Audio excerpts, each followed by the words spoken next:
Good evening, everybody. Welcome to the 1042 Project Weekly Update. If you've never been here before, we are looking to give you a quick overview of what's been going on over the past week in 1042.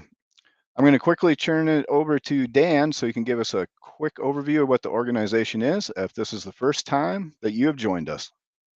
Yeah, thanks, Jake, and thank you for being willing to produce this. We've been talking for a while now about um, doing a weekly recording, giving updates, keeping people posted with what we're doing. So thank you for taking this on, and I appreciate it. But yeah, so the 1042 Project, if you never heard of it, we are a faith-based organization that helps first responders that are struggling. I myself was a first responder for 14 years, and I did not do well with my mental health from the trauma I was exposed to and the stresses of the jobs. It led to alcoholism, pain pill addiction, a whole, losing my home, going out of medical retirement. Really had my whole world crushed down because of my mental health, and all because I wasn't willing to talk about it. I was hiding it and I wasn't sharing it. And in 2020, I was set out to end my life, and I had an encounter with God. And instead of ending my life, I found life. And that day, I gave my life to Christ, and God asked me to start an organization to help other first responders that are struggling, that feel like they're alone, that feel like they're covered in guilt and shame because they're struggling with their mental health, or they're drinking, or they're having marital issues, or these problems that we all deal with. But first responders, it's hard, and there's really no place you can go where you can raise your hand and say, I need help. I need some confidential help. I'm struggling.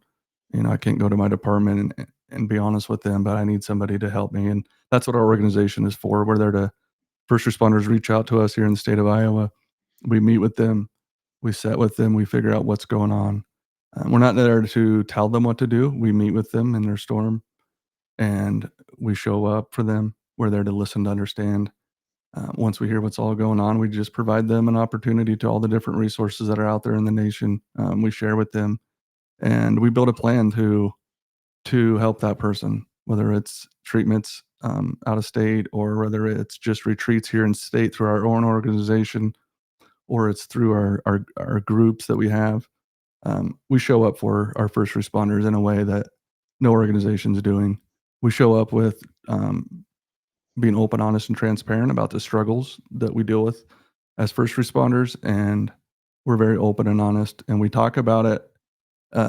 We talk about it to bring up healing because Jake, one of the big things is every first responder, man, they think they're the only one out there that's going through it, and they feel like they're alone. What's great about our organization is it's basically a large peer support organization. It's made up of peers who have been there, who have gone through it, and understand the struggles that you're going through, and being able to sit down and talk to like-minded brothers and sisters and get some help in a confidential way. We're able to show up in a way that most organizations can't, and because it was Christ who saved me, that saved me from into my life. One of my greatest joys is sharing the love of Jesus, for the ones that want to hear it. We are a faith-based organization, but that not everybody's a believer, and we understand that, and we don't Yeah. push it on people, but we do show up. And if that's something they want, we love to bring the light of Jesus. We do a Bible studies and multiple different things that we can go on to later. But Yeah. that's our organization, man. There's really nothing special about it besides we're just people who've been there, who struggled, and now we've joined up, and we built this organization for the first responder. Whether you got hired or just got fired, we don't care.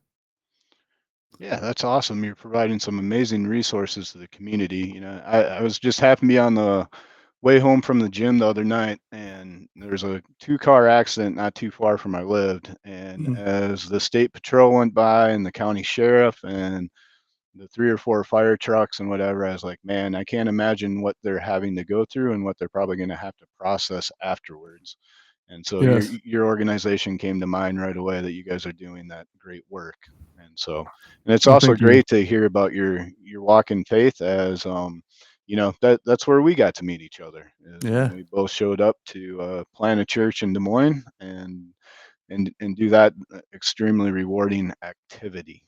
And it was so awesome. yeah, and then recently here we met up for breakfast, and it was awesome because when we were there, one of the things that happened is there was another person that had helped you with the 1042 project and getting to visit with some of these first responders and everything. And it was exciting to talk to you about, the ambassador program that you're looking to get off the ground here in the next few months and Yeah. get some people trained. And so why don't you tell us a little bit more about that? Because there's only one of you. There's only so much you can do. And so Mm, I'm excited to hear about the other people that are possibly could get involved in the organization. Yeah. So when we got put this on our hearts to start this organization, I obviously knew I couldn't be the only one doing it. We've been at this now. We got our 501c3 in December of 2021. So we've been at this for a little while. Um, and one of the things we quickly learned is we need to multiply. Our God is a multiplier. And I know there's first responders out there throughout the state that are maybe retired. I deal with we help a lot of first responders that reach out that are struggling with their mental health that have either about to retire or are retired because they've lost that sense of purpose when they get out of law enforcement. Okay. And I know that there's several people that God is calling towards our organization to get trained, to volunteer for our organization, where we have people throughout the whole state of Iowa and departments, and police departments, fire departments, dispatch centers, EMTs, but also outside of law enforcement as well. Um, sorry, I'm losing my train of thought. It gets late this time of night. It's been a long day. No, you're all good. But it's time to grow, basically. Yeah. So what I'm doing is we are building our ambassador program. Our ambassador program is basically a mentorship program, right? We want to take veterans who have been on the job, who obviously dealt with struggles and are healthy. That's important. Um, and we want to train them up, and we want to allow them to be ambassadors. We want them to be able to answer the calls. So calls always come to me, but I can't be everywhere. I need ambassadors throughout the state where I can call upon and say, hey, we got somebody who's in the ER who tried to end their life. Can you get to them? And then that allows them to be trained and to go there and to be with them until I get there, or once they're trained up enough, then eventually I won't have to do that because God showed me when we really started this that He was going to be bringing in a lot of people who He's already talked to come alongside and to be an ambassador and a mentor for our organization that wants to speak life back into our younger first responders, so they don't have to go through what we went through. Ones that can actually put their arm around them and say, "Hey, I know you went through a traumatic event. I know you're having drinking issues, or I know you're having marital issues. I'm here for you, and we're here to listen." So we're really needing ambassadors, people who want to be the light in their area, people who want to be able to show up for people. We want to get them trained up, and we want to start utilizing them so we can multiply our impact on the state. As of right now, it's me responding right now, and we have too many people reaching out for one person to do it, and we know that God is going to provide those people. And honestly, Jake, every single first responder I've worked with, when I say worked with, meaning that has reached out for help and I've sat down with and have helped them, we've helped them through their storm and getting them to treatment. Every single one of them tells me about halfway through, usually not even at the end, they say, I want to do what you do. I want to do that. How can I do what you do? I want to be able to show up for people like you showed up for me. I want to be able to be a storm stopper for somebody. God's called them to that, and they've been waiting for an organization that they can utilize those skills for. And we want you to reach out to us. We want you to reach out. We want to help train you. We want to help equip you. We want to help get you situated with all the tools and resources you need so we can, as a team, grow and continue to have a larger impact to bring healing, to help marriages, to help families stay together. And Jake, the amount of suicide calls that we're dealing with, the amount of people that are trying to take their life out there, just here in Iowa, if the general public knew, it would be startling. There's a real problem out there, but I also know that we serve a big God, and there's a lot of people out there that are full of purpose, and they're going to use their pain for purpose, just like I did. So yeah, if you're out there, please reach out. Please reach out. Yeah, what amazing opportunity to be able to serve the community and give back. And you saying that, somebody's like, I've been sitting there, I want to be that person. I think just goes to show how much that they really wanted that person to be able to talk to at that time. And if they're willing to step up and do that, it just shows how important a role that is. Yes. So, So yeah, if you're out there and you have a heart for this, don't. And I know. Can I say this, Jake? Like when God first called me to this, man, it was scary. yeah. I didn't feel equipped because number one, I was a crap show at the time. I wouldn't. I had to get my. I had to get sober and do my own treatment and stuff. Um, but also, there's a lot of people listening that they feel that nudge in their heart. Like when the Holy Spirit's trying to you feel that in your chest, and Yeah, for I sure. know they're feeling it, and I know there's some fear behind that. But I'm going to challenge you: reach out, because I'm here to tell you that fear is fake. I know you want to help people. You want to use your pain for purpose, and I would just ask that you just take a step forward out of that step of fear, because when you first get to sit down with somebody and speak life into them, um, it's going to change your whole world. So I would just ask you to be bold, reach out, and we love Yeah. talking about it. Yeah. It's amazing how much fear holds us back. We're always afraid of something. I And still fight it. really, really, when you get through there and walk through it, you look back, like, I don't know why I was so afraid of that. Like, it wasn't nearly as bad as I thought it was going to be.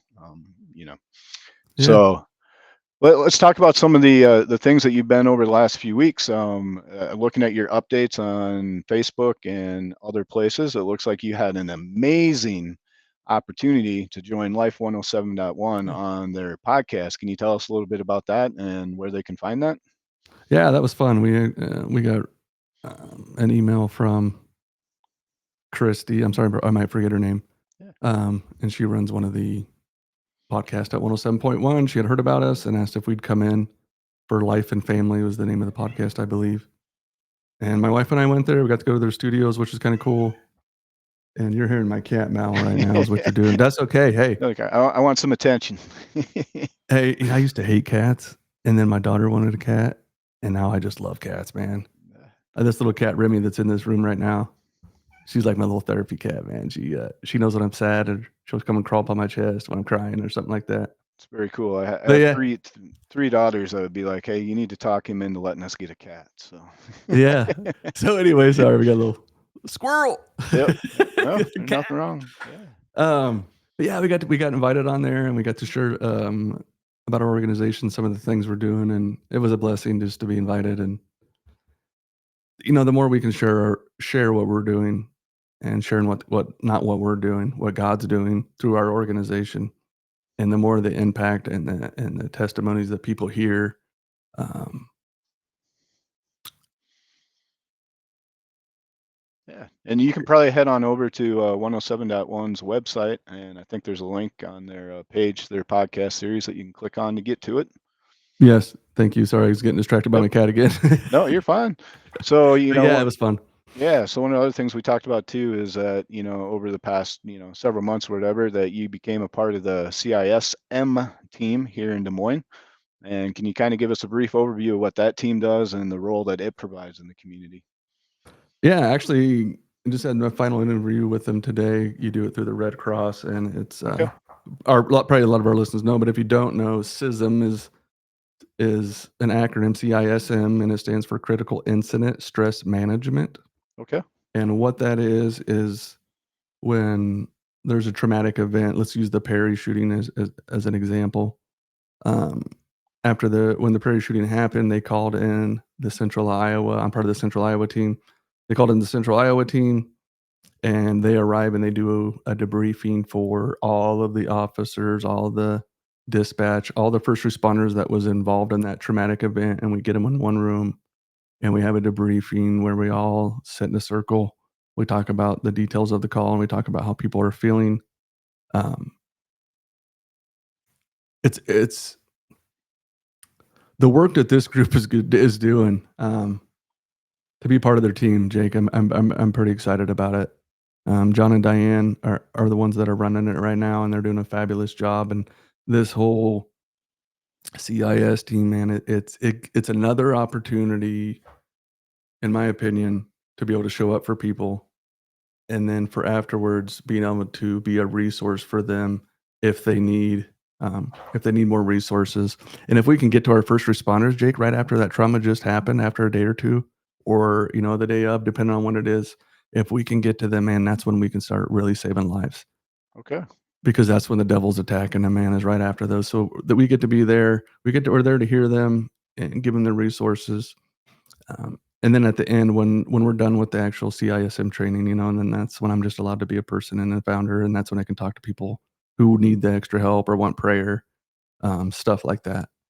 Yeah. I'm sure it's really powerful too when you can talk to them and, you know, you've walked in their shoes and you can give them a little bit of your story. And I always say, kind of the one thing that starts a friendship or a bond between two people is one of those you too moments. Oh, that happened to you too. Like now I get you. Like I'm going to listen to you a little bit more. I'm going to pay a little bit more attention to what you're saying. You're just not up here trying to give me a lecture or trying to feed some words to me. Is you've actually walked through this and lived this. Like you got my attention now. Yeah, and I think that's what's powerful about it is myself and other people in the organization is when we meet with a first responder, you don't. For instance, if a first responder meets with a counselor, which I go to counseling, I'm not saying counseling's bad. I much love counseling. Everybody should go. But sometimes when you sit down with a counselor, they've never carried the badge. Right. They've never been to a fatality scene where there's dead children, and stuff like that. So a lot of times, if you feel like you're almost having to, like, it's like they don't understand you sometimes, and there's like this disconnect. But with first responders, like for me and other first responders, they've all gone through. There's nothing special about my story. Every first responder has gone through trauma. But man, I'm losing my train of thought again, dude. I'm sorry. No, you're fine. So it's very cool that you became a part of that team, and it's another way to serve the community and bridge that connection and plant that seed of like, hey, I'm here for you. We also have this great organization where we're growing, and there's different people you can reach out to. You don't have to be alone. Yep. So And we inherently understand it. You don't have to explain to us what it's like to be a cop or an EMS or a dispatcher. You don't have to explain the traumatic event and we understand what it's like to go to a fatality or go to these traumatic calls. So we can kind of just skip that. Like you said before, it's one of those you too moments. Like, wow, you too. I thought I was the only one. And that's the magic of it. Yeah, very cool. So I know like one of the other things you're working on too is getting the website redesigned and getting some better information out there, and hopefully in the future, when we talk about these things, we can send you to specific links or put show notes below that you're able to click on. But can you talk a little bit about the website redesign and how you're excited about that? Yeah, so Wix Media is an organization here in Iowa, a media company that has decided to take on our organization pro bono. They just have a great heart. Amazing. And we have a website that's up there that we have right now at 10-42project.org. It's up and going, but it's a podcast that was really a website that was kind of thrown together. It's not very professional. And this organization has taken it on, and they sent us the preview of the new site today. And it's not released yet because we got some few changes, but I'm excited for it. That's awesome. Man, it looks good. It looks so good, and it's so easy to navigate, and it tells our story. And then we have an amazing film producer he's with Rooted Films here in the Central Iowa area. Okay. And he is doing all the filming of telling my story, our organization story through video, and we'll continue to be making videos and stuff like that for our organization, and they'll be on the website. So yeah, I'm excited. We'll go, hopefully, Jake, maybe next week. We'll see if it's up. I don't know. If not, maybe the week after, but it will. I'm excited to see it. Yeah, I am. Yeah. I sent you a link to it before. Don't share it with anybody. All right, I'll try. And it's going to be the same. What do you call it? The same web address. Like nothing's changing with the 10-42project.org. Okay. But yeah, we're excited for that, and it's going to really help tell our story and help other first responders see and donors see the work that we're doing here in the state. It is hard to share a lot of it because what we do is so personal, and we got to be careful with what we share, right? Yeah, no. But there's a way we can still share, and then there's people that are no longer struggling as much, and they want to share. They want to scream it from the mountaintop. Yeah. So yeah, it's a great place, and that's another thing, Jake, for our donors, right? Nonprofit organization, you're always you're always raising funds. We cannot do this organization without our donors. They are the foundation, and we need more supporters. I do this full time and I don't take pay, but I'm doing this full time and have been.